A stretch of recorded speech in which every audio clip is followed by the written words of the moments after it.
In the winter of 1944, when snow covered the forests of the Ardennes and the cold penetrated to the very bones of soldiers, one of the most extraordinary moments of World War II was about to happen. This is the story of how a general transformed the impossible into reality, moving an entire army through frozen roads in the middle of a winter storm, completely changing the direction of his forces in a maneuver that military experts still study today. This is the story of when George Patton accomplished something that Eisenhower said only he could do. It was December 1944. The war in Europe seemed to be heading toward a favorable conclusion for the Allies. Paris had been liberated. American, British, and Canadian forces were advancing through France toward the heart of Germany. Morale was high. Soldiers were beginning to believe they might be home for Christmas.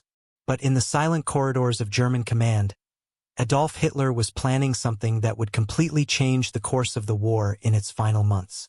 He ordered a massive counterattack through the Ardennes, the same region of dense forests that had been the route of German invasion in 1940.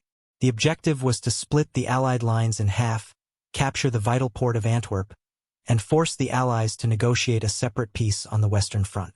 It was a desperate gamble by a dictator who saw his empire crumbling, but it was a gamble that almost worked. If you're enjoying this extraordinary story, subscribe to the channel and leave in the comments what time you're watching right now. Let's continue. On the morning of December 16, 1944, the quietness of the Ardennes was shattered by the roar of thousands of German tank engines. 3 German armies, totaling more than 200,000 men and 1,000 tanks, emerged from the morning fog and attacked weakly defended American positions. American soldiers, many of them new recruits who had never seen combat, or exhausted veterans sent to that quiet area to rest, were caught completely by surprise. Communications were cut. Entire units were surrounded.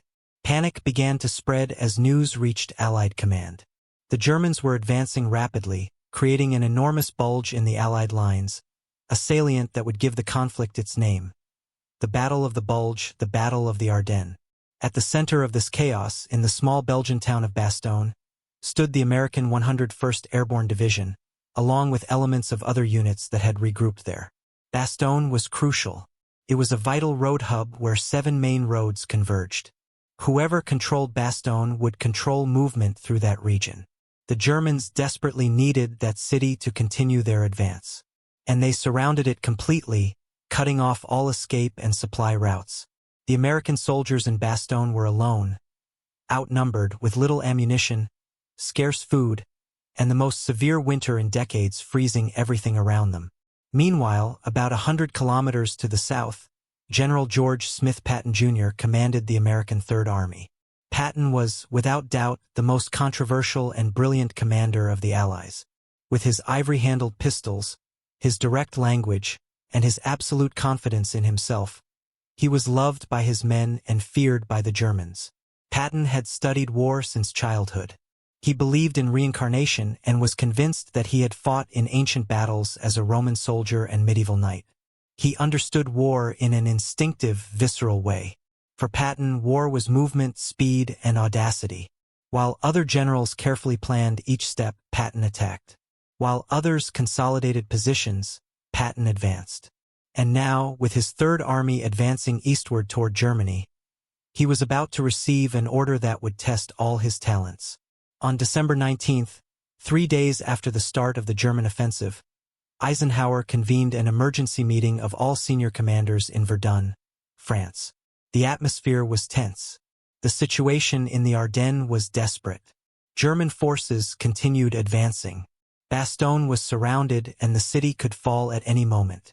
If Bastogne fell, nothing would prevent the Germans from reaching the Meuse River and possibly Antwerp. The entire Allied war effort in Europe was at risk. Eisenhower, normally calm and diplomatic, was visibly worried. He needed solutions, and he needed them immediately. The assembled generals presented somber faces. The magnitude of the unfolding disaster was clear to everyone. Montgomery, in the north, was organizing defenses, but it would take time. Bradley was trying to reorganize the shattered forces in the attack area.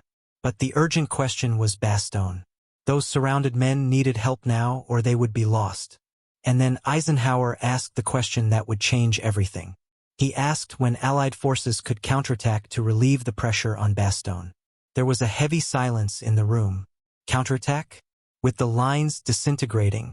With horrible weather preventing air support? With roads covered in ice and snow? It seemed impossible. It was then that Patton spoke. With the characteristic confidence that some called arrogance, he said he could attack in 48 hours with 3 divisions. There was a moment of stunned silence. Then nervous laughter. Some of the generals present thought Patton was joking or trying to draw attention. 48 hours? To turn an entire army 90 degrees to the north, moving it through secondary roads in the worst winter in decades, reorganizing all logistics, changing supply lines, and launching it into battle against German forces in prepared positions? It was unthinkable. General Bradley looked at Patton with skepticism. Other generals shook their heads. But Eisenhower knew Patton. He knew that behind the bravado was genuine military genius. Eisenhower asked Patton when exactly he could begin. Patton replied that he could attack on the morning of December 22nd. Eisenhower, demonstrating the confidence that had made him supreme commander, simply told Patton to make it happen. What no one but Patton and his chief of staff, Colonel Harkins, knew was that Patton had already anticipated this possibility. Days earlier, when the first confused reports about the German attack arrived, Patton had realized that the situation might require his army to change direction. Against military norms and without superior orders, he had discreetly instructed his staff to prepare contingency plans for a movement to the north. 3 different plans were developed in secret, each foreseeing moving different numbers of divisions in different time frames. When Eisenhower asked his question in Verdun, Patton simply activated the plan that was already waiting. But even with advanced planning, what Patton was promising to do remained extraordinary. Consider the challenge. Patton's Third Army was spread over a front of about 100 kilometers, facing east in an active offensive against German fortifications. Patton commanded approximately 250,000 men, tens of thousands of vehicles, hundreds of tanks and artillery pieces. The entire logistical machine of the army was configured for an offensive war moving eastward. Fuel was being delivered to support that direction. Ammunition was positioned for those battles. Field hospitals were located to receive casualties from that front. Communication routes, telephone lines, command posts, everything was oriented eastward. And now, in a matter of hours, all of this needed to turn 90 degrees to the north. Divisions would need to disengage from the enemy in front of them, which by itself was a dangerous operation. Then they would need to march north through secondary roads covered in snow and ice. They would need to do this in the middle of winter with temperatures below 0, frequent snowstorms, and only a few hours of daylight.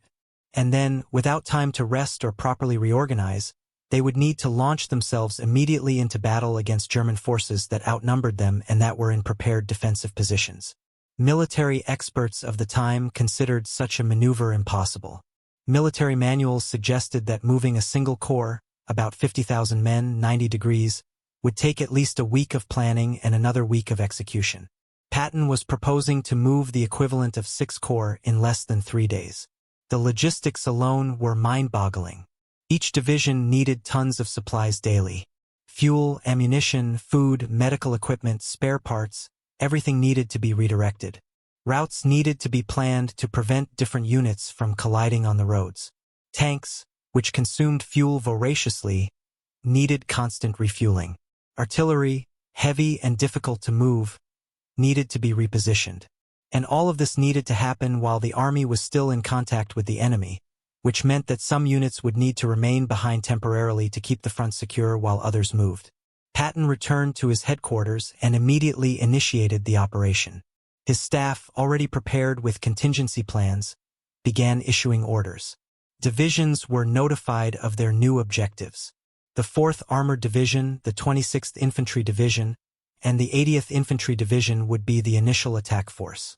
Other divisions would follow as possible. Division commanders, accustomed to Patton's determined style, did not question. They simply began moving their troops. But for the common soldiers, the order seemed surreal. They were in the middle of intense combat, advancing against fortified German bunkers, and suddenly received orders to stop, withdraw, turn north, and march through the frozen night. Many did not understand what was happening. Rumors spread that the Germans had broken through the lines somewhere and that they were retreating. But they trusted Patton. If the old man said to march, they would march. The first night was chaotic. Thousands of vehicles began moving through a network of secondary roads poorly suited for such traffic. 30-ton Sherman tanks slid on the ice. Supply trucks got stuck in the snow. At crossroads, military police worked under dim lanterns trying to direct traffic and avoid massive congestion. The temperature was well below zero. The soldiers, many dressed for combat in fixed positions, not for long winter marches, suffered from the penetrating cold. Hands and feet froze. Equipment broke in the extreme cold. But they continued moving. Columns of vehicles stretched for dozens of kilometers, their lights extinguished to avoid German air attacks, navigating narrow roads in the dark. It was one of the most remarkable military movements in modern history, happening in the frozen darkness of night, with only the determination of the men and Patton's leadership keeping them moving. Patton personally supervised the movement. He appeared at critical crossroads, encouraging the men, reprimanding officers who allowed congestion, even helping to push stuck vehicles. He slept little, moving constantly along the march routes, ensuring that momentum was maintained. His presence was inspiring. The soldiers who saw him on those frozen nights, with his gleaming helmet and pistols visible even in the darkness, felt that if the general himself was there with them in the cold, then perhaps they could do the impossible. And that is exactly what they did. Despite the horrible conditions, despite extreme fatigue, despite all the logistical problems that arose, the divisions continued moving north. The 4th Armored Division covered more than 150 kilometers in conditions that normally would have prevented any significant movement. The engineering behind this march was brilliant. Patton's staff had calculated movement times for each unit, ensuring that the appropriate road was available when needed. Refueling points were established along the routes. Maintenance teams were positioned to deal with breakdowns. Medical units were repositioned. Every detail had been considered. But there was one element that no planning could control: the weather. The winter of 1944 in Europe was exceptionally severe. Snowstorms were frequent and relentless. Visibility was often near zero. Temperatures regularly stayed below -15 degrees Celsius. For the soldiers marching through those conditions, it was an almost unbearable ordeal. Wet clothing froze on bodies. Fingers and toes lost sensation. Cases of hypothermia and frostbite became common. But perhaps the cruelest aspect of the weather was that it completely prevented Allied air support. The Allied Air Force had established almost total supremacy in the skies of Europe. Under normal conditions, any German movement during the day was immediately attacked by fighters and bombers. But now, with the sky covered in thick clouds and constant storms, the planes were grounded. The Germans could move freely during the day, and the Third Army marched north without the air cover it had learned to rely on. While the Third Army marched, the situation in Bastogne was becoming increasingly desperate. The surrounded defenders faced constant German attacks. Ammunition was running out. Food was being severely rationed. The wounded filled the basements of houses converted into field hospitals, but medical supplies were scarce. The cold was so intense that even intravenous solutions would freeze before they could be administered. Conditions were extremely difficult for the wounded, and each day, the Germans tightened the siege more. But the American commander in Bastogne, General McAuliffe, kept his men firm. When the Germans sent an ultimatum demanding surrender, McAuliffe responded with a single word that would become famous: nuts. The response confused the German negotiators until it was translated into something more direct. The defenders of Bastogne would not surrender. But everyone knew they could not resist indefinitely. Their only hope was that someone would come to their rescue, and Patton was coming.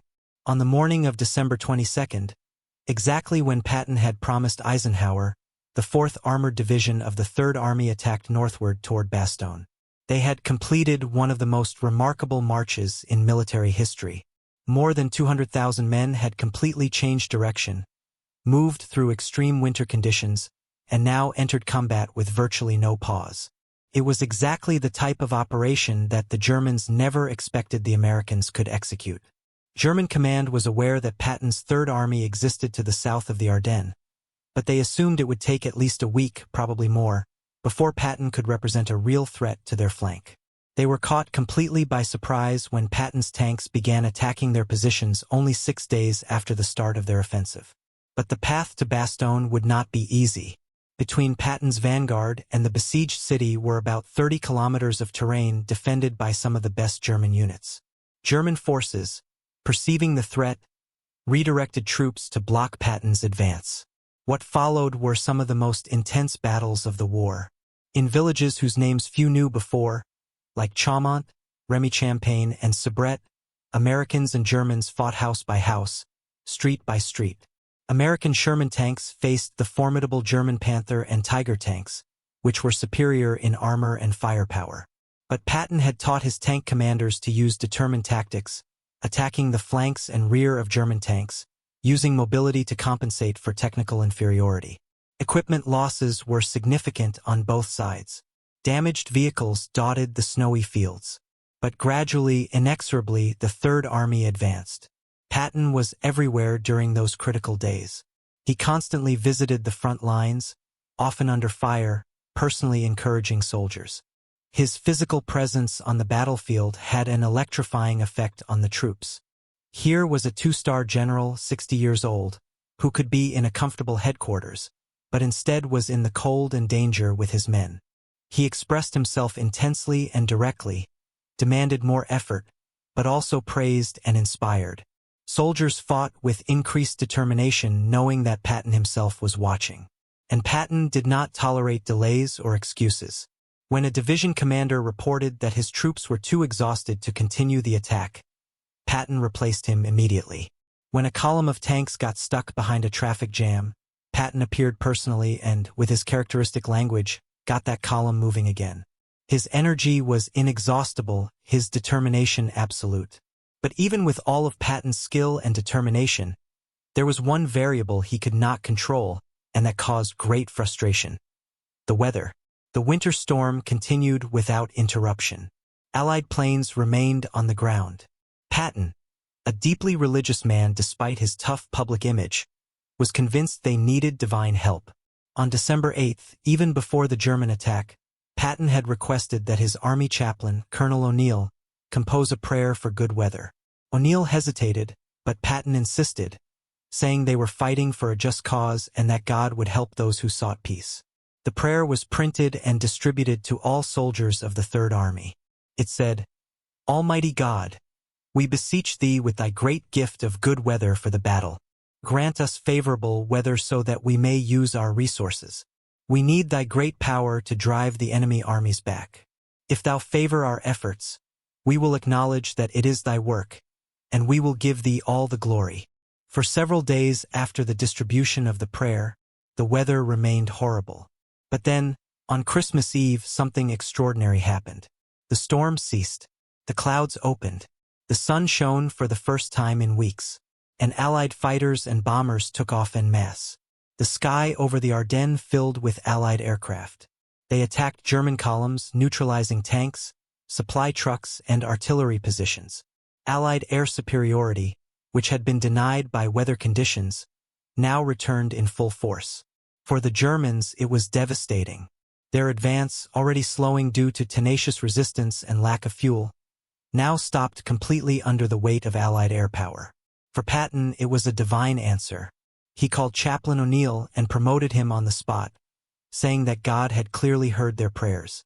Whether meteorological coincidence or divine intervention, the change in weather was crucial to the outcome of the battle. With air support restored and the Third Army attacking fiercely from the south, the situation began to change. German forces, which had advanced deeply into Allied lines, now found themselves dangerously overextended. Their supply lines were long and vulnerable. They had not captured the Allied fuel depots they hoped for, and their own tanks were running out of fuel. And more importantly, they had not captured Bastogne. That small town, stubbornly defended by a surrounded force, remained like a thorn in the German flank. And now Patton was fighting to reach it. On the afternoon of December 26th, For days after starting his attack and only 10 days after the start of the German offensive, Patton's 4th Armored Division broke through German lines and made contact with the defenders of Bastogne. The siege was broken. The moment when the first tanks of the 4th Armored Division entered Bastogne was electrifying. The exhausted defenders, who had resisted against impossible odds, knowing they were isolated and their situation was desperate, suddenly saw Sherman tanks with the white star of the United States emerging through the snow. Tears ran down the faces of battle-hardened men. Soldiers embraced each other. The impossible had happened. They had been saved. And they knew who had saved them. News spread quickly. Patton had arrived. The stubborn old general had done what he promised. He had turned his entire army in a matter of days, marched through the worst winter in decades, fought through determined German defenses, and reached Bastogne exactly when it was most needed. The breaking of the siege of Bastogne was a critical turning point in the Battle of the Ardennes. With Bastogne secure and reinforced, the German advance was definitively stopped. German forces, now with no chance of reaching their objectives and with their supply lines constantly attacked from the air, began to retreat. What Hitler had envisioned as an offensive that would change the course of the war became a costly defeat. German losses were significant. Hundreds of precious tanks, which Germany could not replace, were lost. And perhaps more importantly, the German strategic reserve, forces that could have been used to defend Germany itself against the Soviet invasion coming from the east, had been squandered in a failed gamble in the Ardennes. When news of what Patton had accomplished reached Eisenhower's headquarters, there was widespread astonishment. Staff officers studied the maps repeatedly, trying to understand how this had been possible. Logistics experts calculated and recalculated the numbers. It was simply extraordinary. An entire army, hundreds of thousands of men and tens of thousands of vehicles, had changed direction in a matter of days and launched a successful counterattack through conditions that should have made any movement impossible. It was Eisenhower who summarized it best when he said that only Patton could have done that. No other Allied commander, not even the brilliant Montgomery, would have attempted something so risky. No other would have had the audacity to promise 48 hours when any military manual would have suggested weeks. And certainly no other would have been able to fulfill that impossible promise. Patton's operation to rescue Bastogne is studied to this day in military academies around the world as a supreme example of leadership, logistical planning, and tactical execution. The elements that made it possible were multiple. First, there was Patton's preventive planning. By foreseeing the possible need to change direction days before receiving official orders, he gained precious time. Second, there was the exceptional competence of his staff. Patton's staff officers, working night and day, coordinated one of the most complex logistical maneuvers of the war. Third, there was the quality of the American troops. The soldiers of the Third Army, trained hard and led with determination, responded to impossible demands with remarkable determination. Fourth, there was Patton's own leadership. His physical presence, his iron will, his refusal to accept excuses or delays, all of this created momentum that overcame obstacles that would have stopped smaller armies. But beyond the technical and tactical aspects, there was something deeper in what Patton had accomplished. He had demonstrated that even in modern warfare, with all its technological and logistical complexity, the human element was still supreme. The will of a leader, the courage of ordinary soldiers, the capacity of men to overcome seemingly insurmountable difficulties through pure determination, all of this still mattered. Machines were important, plans were important, but in the end it was the men who made the difference. And Patton knew how to inspire men to accomplish the extraordinary. He was a leader who demanded much from his troops, but never asked anything he himself was not willing to do. He was there with them in the cold and danger, and they loved him for it. The Battle of the Ardennes continued for several more weeks after the breaking of the siege of Bastogne. The Germans, although clearly defeated, fought with desperate tenacity. But the moment had passed. Hitler's audacious gamble had failed. Allied forces gradually pushed the Germans back to their starting positions, and then beyond them into Germany itself. Patton's Third Army was at the vanguard of this advance, continuing its role as the main offensive force. Patton was never satisfied with defending or consolidating. He always wanted to advance, attack, move forward. and his troops, energized by their success at Bastogne, followed him with renewed enthusiasm. But the true significance of what Patton had done in December 1944 went beyond the tactical victory at Bastogne. He had possibly saved tens of thousands of American and Allied lives. If Bastogne had fallen, if the Germans had managed to exploit that opening in their lines, the war could have extended for additional months. And each additional month of war meant more losses and prolonged suffering. By acting with decisive speed, Patton had shortened the war. He had proven that calculated audacity, strong leadership, and exceptional planning could overcome seemingly impossible odds. He had shown that Americans, often underestimated by the Germans, were capable of maneuvers and tactical execution that rivaled any army in the world. The operation also had broader implications for how the war would be fought in the final months. It demonstrated to the Germans that the Allies could react with surprising speed to crises. It also showed that weather, although important, could not stop a determined and well-led army. And it proved that even in the most severe winter, with all the difficulties that implied, large-scale offensive operations were still possible. These lessons would be applied in the following months as the Allies advanced toward the heart of Germany. The flexibility demonstrated by the Third Army became a model for other American formations. The ability to quickly change direction, to shift from defense to offense, to adapt to changing circumstances, all of this became valued characteristics. It is also important to recognize the human cost of what was accomplished. The march to Bastogne and subsequent battles cost thousands of American lives. Men lost their lives in the intense cold, defending positions against desperate German attacks. Many more suffered wounds that would mark them for the rest of their lives. Others carried the deep emotional marks of combat. These men paid the price of victory with great sacrifice. Patton, for all his reputation for toughness, understood this cost intimately. He regularly visited field hospitals, talked with the wounded, and demonstrated deep empathy for those who served under his command.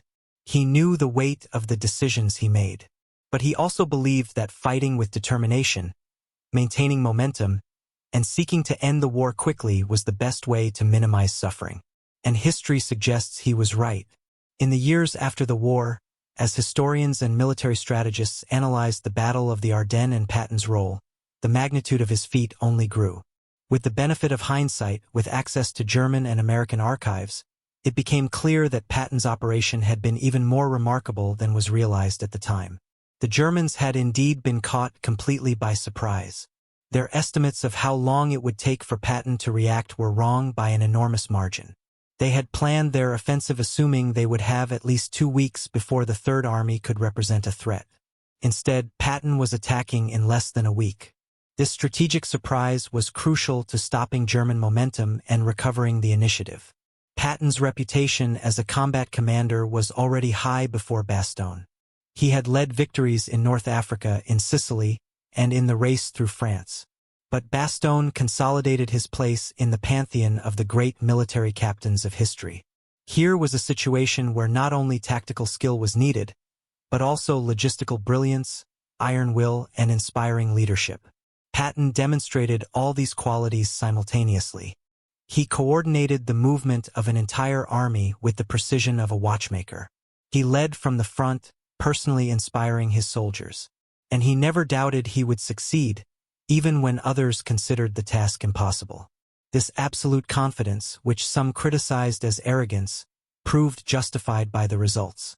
It is also worth reflecting on what this story tells us about leadership in general, not just military leadership.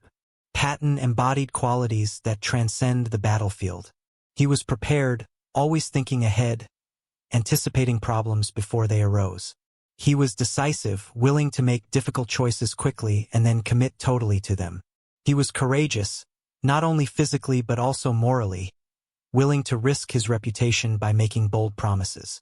He was demanding, expecting excellence from everyone around him and accepting no less. And he was present, not leading from afar but being there with his men, sharing their dangers and difficulties. These leadership qualities are relevant in any field, whether in business, politics, education, or any other human endeavor where leadership is needed. The story of Patton and Bastogne also reminds us that sometimes what seems impossible is not. When all the experts say something cannot be done, when all circumstances seem to conspire against success, still, with adequate planning, strong leadership, and determined people, the impossible can become possible. This is a powerful lesson. In our own lives, we face challenges that seem insurmountable, problems that seem to have no solution, goals that seem impossible to achieve. But the story of how an entire army was turned in hours and marched through a brutal winter to save a besieged city tells us that we should not accept the impossible so easily. With preparation, determination, and leadership, mountains can be moved. It is also important to remember the broader context in which all this occurred. It was December 1944. The war had devastated Europe for more than 5 years. Millions had already lost their lives. Entire cities had been reduced to rubble. Terrible crimes against humanity were occurring throughout occupied Europe. The Soviet Union had suffered unimaginable losses, pushing the Germans back from the east. And now, when it finally seemed that the end was in sight, the Germans had launched this desperate offensive that threatened to prolong the conflict. In that context, what Patton did was more than a brilliant military maneuver. It was an act that helped shorten immense human suffering. Every day the war ended sooner meant lives saved, families reunited sooner, the beginning of reconstruction and healing. Patton, for all his image as a tough warrior, was contributing to bringing peace more quickly. After the war, when veterans of the Third Army gathered, the march to Bastogne was always a central memory. Men who had fought through the entire European theater said that that march through the winter storm was what stood out most in their memories. It was the moment when they had done something they did not believe was possible. It was when they had surpassed themselves. And it was when they had seen their general, Patton himself, in the worst of the cold and danger with them, leading by personal example. These veterans told stories of seeing Patton standing at frozen crossroads at 3 in the morning, directing traffic, giving encouragement, ensuring the movement continued. They told of seeing him at the front lines under artillery fire, refusing to seek shelter, saying that if soldiers could not hide, then generals could not either. These memories stayed with them for the rest of their lives. Patton died in December 1945, 1 year after Bastogne, in a car accident in occupied Germany. He never returned home in triumph, but his legacy survived.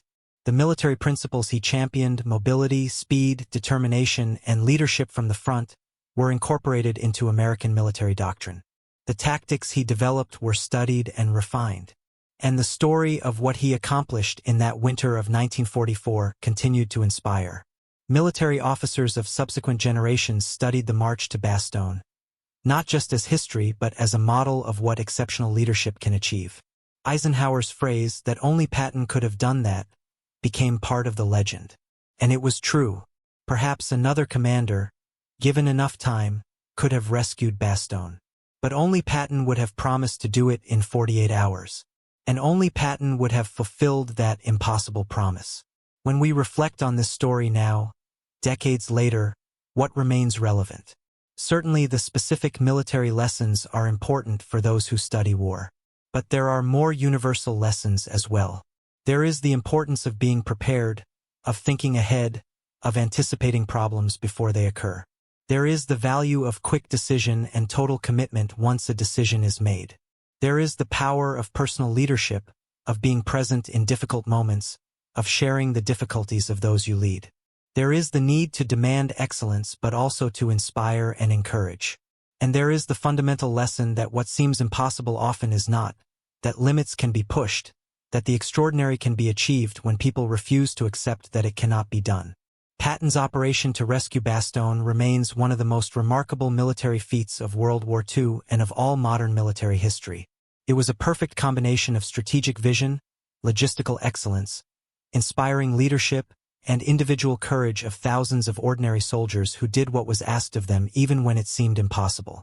It was the moment when George Patton proved beyond any doubt that he was one of the great war captains of history. And it was the moment when an entire army, the Third Army of the United States, accomplished something that still amazes those who study the details of the operation. They turned 90 degrees in hours, marched through the worst winter in decades, fought through determined German defenses, and saved a besieged city. Eisenhower was right. Only Patton could have done this. As we conclude this extraordinary story of courage, determination, and leadership, it is appropriate to acknowledge that behind the human planning, technical execution, and bravery of soldiers, there were also moments where men of faith, including Patton himself, sought strength beyond themselves. When Patton distributed that prayer for good weather to his soldiers, when he thanked the Lord God for the opening of the sky over Bastogne, he recognized something that even the most competent and confident among us sometimes need to recognize. That there are moments when we need help beyond our own capabilities, that there are forces greater than ourselves at work in the universe. And so, in concluding this narrative of one of the most dramatic moments in modern military history, we do well to remember that human courage, however admirable, often rests on a faith in something greater, a confidence that right will prevail, a hope that we are not alone in our most difficult trials. May the Lord God bless all those who served in those terrible days of winter in 1944, the living and the dead, and may their stories of courage and sacrifice never be forgotten.